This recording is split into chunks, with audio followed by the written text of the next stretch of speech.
ব্রাজিলের শুরুটা একদমই ভালো হয় নাই। কোস্টারিকার সঙ্গে গোল শূন্য ড্র করে এই টুর্নামেন্টের একদম শুরুতেই ধাক্কা খেয়েছে ব্রাজিল। ম্যাচের স্ট্যাট দেখলে আপনি বুঝতে পারবেন এক পেশে ম্যাচ হয়েছে। ব্রাজিল যেখানে একের পর এক আক্রমণ করে গেছে ঠিকই, কিন্তু যে কাজের কাজটা সেটা আর তারা বের করে আনতে পারে নাই। ৭৪% বল পজেশন নিয়ে কোস্টারিকার বিপক্ষে ব্রাজিল একটা গোল আদায় করতে পারে নাই। নিশ্চয়ই হতাশার। মানে ম্যাচটা যারা দেখেছে তারা সবাই জানেন, দেখেছেন যে পুরো টাইমটা ব্রাজিল একটার পর একটা আক্রমণ করেই গেছে। 19টা shot speaks a lot of volumes, কিন্তু গোল অন টার্গেট শট 3টা, কিন্তু যেই 3টা শট ওয়াজ অন গোল। এবং তাদের যেই কোস্টারিকার গোলকিপার পাত্রিসিও সেকেইরা দুর্দান্ত পারফর্ম করেছেন। লাইক তিনি যেই শটটা ঠেকিয়েছেন তাদের লেফট ব্যাক আরানার, ওটা মানে প্রায় গোলে ঢুকে যাচ্ছিলই বটে, আপনিও তো দেখেছেন। ইভেন পাকেতার যে শটটা যিনি সেটা 64 মিনিটে নিলেন, সেটাও কিন্তু প্রায় মানে পোস্টের এমন জায়গা দিয়ে গেছে, সেটা ব্রাজিলের জন্য আনফর্চুনেট। তবে ব্রাজিল আজকে ব্রাজিল শুরু খেলতে পারেনি।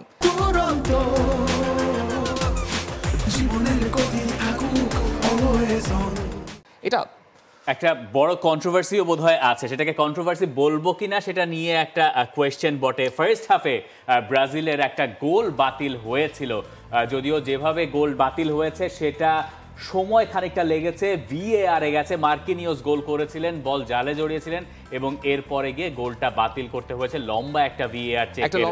পরে রদ্রিগো ছিলেন অফসাইডে, এনরিক পরে মাঠে নেমেছেন। আমরা সবকিছু নিয়েই আসলে কথা বলবো। ব্রাজিলের হতাশার একটা দিন গেছে।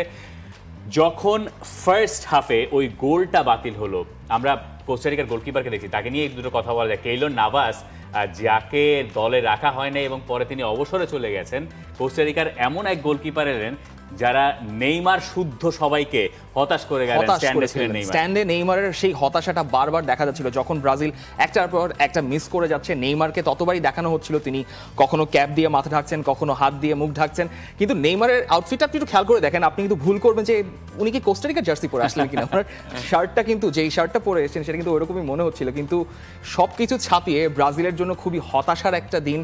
ভিনিসিয়াস জুনিয়রের জন্য একটা হতাশার দিন। তাকে কিন্তু সবার প্রথমে সাবস্টিটিউট করা হয়েছিল 70 মিনিটে, তার জায়গায় সাভিও নামলেন এবং এনরিক যখন নামলেন, এনরিক নামার পর মনে হয়েছে ব্রাজিল কিছুটা আক্রমণের ধারটা খুঁজে পাচ্ছিল, কারণ কনস্ট্যান্টলি কিন্তু বল সেখানে আসছিল। সাভিও ক্রস করছিলেন সেকেন্ড ফেজে, পাকেতা শট নিচ্ছিলেন, কিন্তু আলভারো গুস্তাভোর এই কোস্টারিকা যেই পারফরমেন্স দেখালো, ব্রাজিলের সঙ্গে ড্র করা কিন্তু আসলে ব্রাজিল হেরে যাওয়ার সমান, কোস্টারিকা জেতার সমান, অনেকটা সেরকমই। আর যেহেতু ব্রাজিলকে আমরা ধরছিলাম যে এই টুর্নামেন্টের ফেভারিট, যারা ইউএস এর সঙ্গে ড্র করে আসলো কোপা আমেরিকা শুরু হওয়ার আগে, এবং তাদের কাছ থেকে এই পারফরমেন্স হয়তো অপ্রত্যাশিত ছিল। কিন্তু একটু মনে করাতে চাই যে কোস্টারিকার সঙ্গে ব্রাজিলের ম্যাচটা বরাবরই একটু কঠিন হয় এবং যে স্টার্টিং 11 নামিয়েছিলেন ব্রাজিলের কোচ দরিভাল জুনিয়র, সেই স্টার্টিং 11টা দেখলেও আমরা একটু আন্দাজ করতে পারবো যে কে কেমন খেললেন।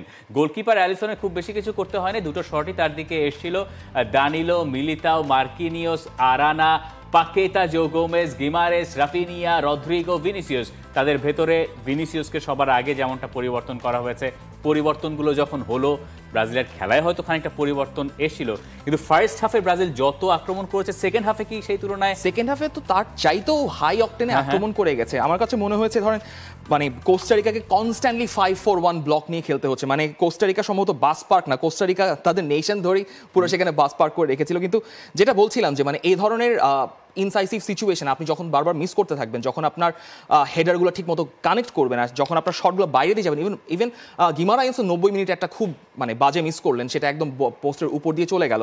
এই ধরনের সিচুয়েশন হলে কিন্তু আপনি আসলে ব্রাজিলকে আমরা যেভাবে ধরছিলাম যে ব্রাজিল টুর্নামেন্টের ফেভারিট, কিছুটা আনপ্রেডিক্টেবল হয়ে শুরু করছে। দরিভালের অধীনে অনেক প্রশ্ন ছিল যে এই ব্রাজিল দল কীরকম করবে, কেমন করবে, কারণ তারা গোল কনসিড করছিল, ম্যাচ ড্র করেছে, ম্যাচ জিতেছে 2টা।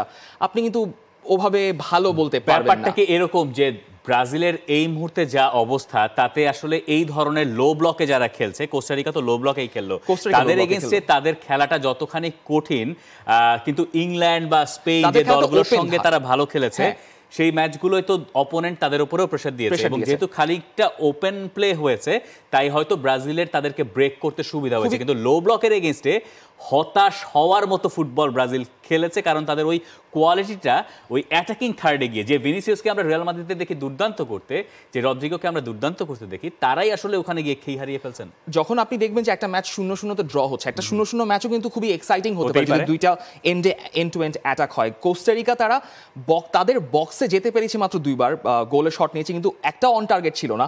সেখানে আপনি বুঝতেই পারছেন যে ইট ওয়াজ আ ওয়ান ওয়ে ট্রাফিক, এবং ব্রাজিল সেখানে কোনো কনভার্সনের ধারে কাছেও যেতে পারে। সম্ভবত আমি একটা স্ট্যাটও দেখছিলাম যে কোস্টারিকা বোধহয় ব্রাজিলের বক্সের ভেতরেই হাতে গোনা 2 না দুবার টাচ করতে পেরেছে, তার পুরোটাই ওই পাশে 58টা সম্ভবত টাচ ছিল হচ্ছে ব্রাজিলের কোস্টারিকার বক্সে।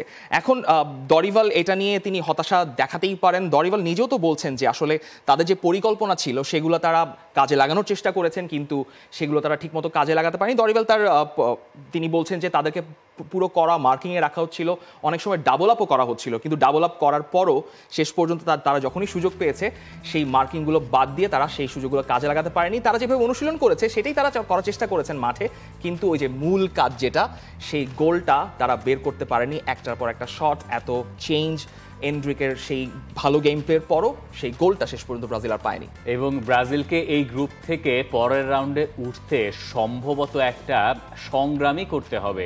এই গ্রুপে আছে একই সঙ্গে পারাগুয়ে, এই গ্রুপে আছে কলম্বিয়া পারাগুয়েকে হারিয়ে দিয়েছে। এই মুহূর্তে পয়েন্ট টেবিলের সবার ওপরে তারা, ব্রাজিল রয়েছে 3 নম্বরে। এই ম্যাচটা আমাদের জন্য যিনি দেখেছেন, টি স্পোর্টসের আমাদের সহকর্মী আশিক রাকিব আমার সঙ্গে যোগ দিচ্ছেন। তার কাছ থেকে শুনি যে সকাল সকাল ঘুম থেকে উঠে, আশিক আপনি তো আবার ব্রাজিলও করেনি, কতখানি হতাশ হলেন?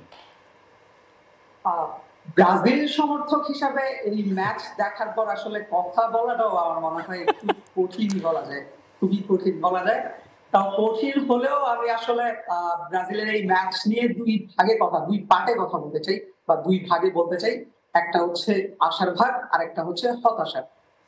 তো হতাশার পার্টটা যদি বলি, সেটা আপনারাও বলেছেন যে ব্রাজিলের ফিনিশিং এর যে পার্টটা, ভিনিসিয়াস জুনিয়র, রদ্রিগো, রাফিনিয়া, তারা এত সুযোগ পেয়েছে, সেগুলো তারা কাজে লাগাতে পারেনি। এটা ব্রাজিলের জন্য হতাশা, যদিও এটা নতুন কিছু না। 2022 বিশ্বকাপ, 2018 বিশ্বকাপ আমরা দেখেছি ব্রাজিল তাদের ফিনিশিং এর কারণে খুব একটা দূর এগোতে পারছে না। এই সমস্যা বেশ কিছুদিন থেকে ব্রাজিল এই সমস্যায় ভুগছে। আর আশার দিকটা যদি আমরা বলি, ব্রাজিল বেশ দরিবল জুনিয়রের আন্ডারে বেশ কিছু ম্যাচ খেলেছে যেখানে তারা অনেকগুলো গোল কনসিড করেছে। তাদের মিডফিল্ড নিয়ে কথা ছিল যে অনভিজ্ঞ একটা দল, তারা কেমন করে, সেদিক দিয়ে একটা আলোচনা ছিল, কিন্তু তারা এই দিকটায় বেশ ভালো করেছে। রক্ষণে তারা অলমোস্ট কোস্টারিকাতে আসতেই দেয়নি, আর মিডফিল্ডে তারা ভালো ডমিনেন্স দেখিয়েছে। পাকেতা কিংবা জোয়াও গোমেজ কিংবা গুমেরেজ, তারা বেশ ভালো শুরুটা করেছে বলা যায়। কিন্তু আশিক, ভিনিসিয়াসকে নিয়ে কি একটু কথা বলা দরকার না আলাদা করে? যেই ভরসা, যেই এক্সপেকটেশন নিয়ে তিনি রিয়াল মাদ্রিদে একটা দুর্দান্ত মৌসুম কাটিয়ে ব্রাজিলের জার্সিটা যখন গায়ে জড়ালেন, সেই আগে যেরকম পারফরমেন্সটা তিনি ক্যারি করছিলেন সেটা ক্যারি করতে পারলেন না। তাদের মানে ভিনিসিয়াসের পারফরমেন্সকে আপনি কিভাবে আজকে একটু দেখবেন? ভিনিসিয়াস জুনিয়র নিয়ে কথা বললে, আপনি যদি রিয়াল মাদ্রিদের দিকে তাকান, সে কিন্তু রিয়াল মাদ্রিদের মতো একটা বিগ ক্লাবের ফরওয়ার্ড লাইনের নেতা বলা যায় তাকে অলমোস্ট। তো সবাই এক্সপেক্ট করতেছিল যে ব্রাজিলেও সেম জিনিস হবে, যে ভিনিসিয়াস জুনিয়র হচ্ছে গিয়ে তাদের ফ্রন্ট লাইনকে লিড করবে। কিন্তু বরাবরের মতো সে এবারও এসে ব্রাজিলিয়ান সমর্থকদের হতাশ করলো পুরো ম্যাচ অলমোস্ট। তার খেলা দেখে আমার মনে হচ্ছিল যে ভিনিসিয়াস জুনিয়র ওই যে 2018-19 মৌসুমে বা 20 মৌসুমে যখন সে নতুন লা লিগে আসছিল, যখন সে খেলা স্টার্ট করছিল রিয়াল মাদ্রিদের হয়ে, যখন তাকে নিয়ে অনেক ট্রল হচ্ছিল, ওই মোমেন্টটা আমার মনে হচ্ছিল আজকের ম্যাচে বিশেষ করে। কোনোভাবেই সে, যদিও 2 জন ডিফেন্ডার অলমোস্ট সবসময় ভিনিসিয়াস জুনিয়রের সাথে ছিল, কিন্তু আমরা দেখেছি এরকম সিচুয়েশনে সে ক্লাব পর্যায়ে বেশ ভালো করে, কিন্তু জাতীয় দলে এসে সেটা তিনি ধরে রাখতে পারেননি বা হতাশই করেছেন সমর্থকদের, যার ফলাফল 70 মিনিটের মাথায় এমন একটা ম্যাচে তাকে তুলে নেওয়া হয়েছে বদলি হিসাবে, তাকে সাবস্টিটিউট হিসাবে দরিবল জুনিয়র বাধ্য হয়েছেন তাকে তুলে নিতে। আশিক, আর হতাশ হবেন না, আপনাকে অনেক ধন্যবাদ সঙ্গে থাকার জন্য। বেশ ভালো কিছু পয়েন্ট আপনি টাচ করে গেছেন। দেখা যাক ব্রাজিলের এই হতাশার শেষটা আসলে কোথায় গিয়ে হয়। ব্রাজিলের সবচেয়ে বড় প্রতিপক্ষ আর্জেন্টিনা কোপা আমেরিকায় নিজেদের দ্বিতীয় ম্যাচ খেলতে মাঠে নামছে কাল সকালে। তাদের প্রতিপক্ষ চিলে, যাদের সঙ্গে ম্যাচটা সকাল 7টায়, এবং এই ম্যাচ আপনি সরাসরি দেখছেন টি স্পোর্টসে টুর্নামেন্টটা আর্জেন্টিনা শুরু করেছে 2-0 গোলে তারা হারিয়েছে কানাডাকে এবং এই ধারাটা আর্জেন্টিনা নিশ্চয়ই অব্যাহত রাখতে চাইবে। For more updates, subscribe to our YouTube channel and click on the bell icon. Follow us on Facebook and Instagram.